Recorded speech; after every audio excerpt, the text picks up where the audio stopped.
Hi everybody, I'm Corey. And I'm Kyle. And today we'll be talking about UV lasers.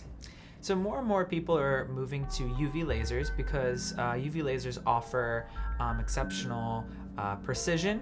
They do less peripheral heating of a material when they're being used, and they can offer a better spot size performance too. So UV lasers have a UV wavelength, and diffraction limited performance means you can get smaller spot sizes. Yeah, it's proportional to wavelength, so smaller wavelength, smaller diffraction limited spot. Yeah, exactly. Some applications include fluorescence microscopy. You can directly dial in the wavelength of the UV laser to excite fluorophores at their excitation wavelength.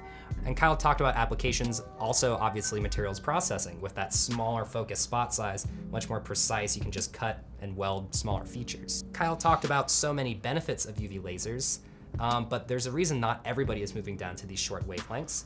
Traditionally, UV laser sources have been very expensive and large. The continuous wave UV laser sources have either had argon gas as the gain medium, or they've been frequency quadrupled Nd:YAG lasers. Right. So Nd:YAG laser is very common near infrared laser at 1064 nanometers, and you can frequency double it using a nonlinear gain medium and some complicated electronics, and that reduces the wavelength to 532 nanometers. Then you can do the whole process again, cut that in half to 266 nanometers. So that's how people get to the UV, but in order to do that process twice, you have a big system. Some of the smallest ones of these are about as big as 2 shoe boxes. Right, it's a lot of space, and they're not the most efficient processes either. They take a lot of power. Yeah, they don't fit everywhere, so you have to really have the space for that. Yeah, if you're trying to do any kind of portable system, laser as big as 2 shoe boxes, give you some back problems. You don't want to be lugging that one around.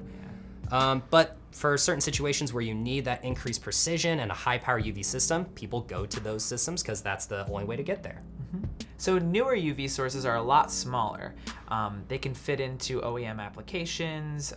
They're much more designed for user friendliness. We have a model that we kind of made from paper. Yes, not an actual UV laser, but this is the same size as some being made by a company called UVC Photonics. Yeah. And they make 261 nanometer lasers, close to the 266 nanometer ones we were just talking about. And these are frequency doubled YLF crystal lasers. So they're not frequency quadrupled. They're doing that whole process once that I talked about before, able to get it to a much smaller form factor, as you can see.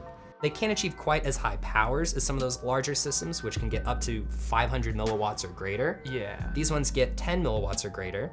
So for applications where that power is sufficient, the decreased size and they're much more affordable, so the decreased cost is a big benefit. Yeah, for higher power sources, you still need to use the older, or not older, but the more conventional methods, I would say. Yeah.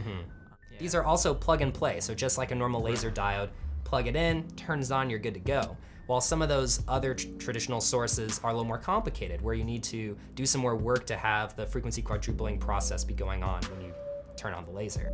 All right, that's all that we have. Thank you for joining, and we'll catch you next time.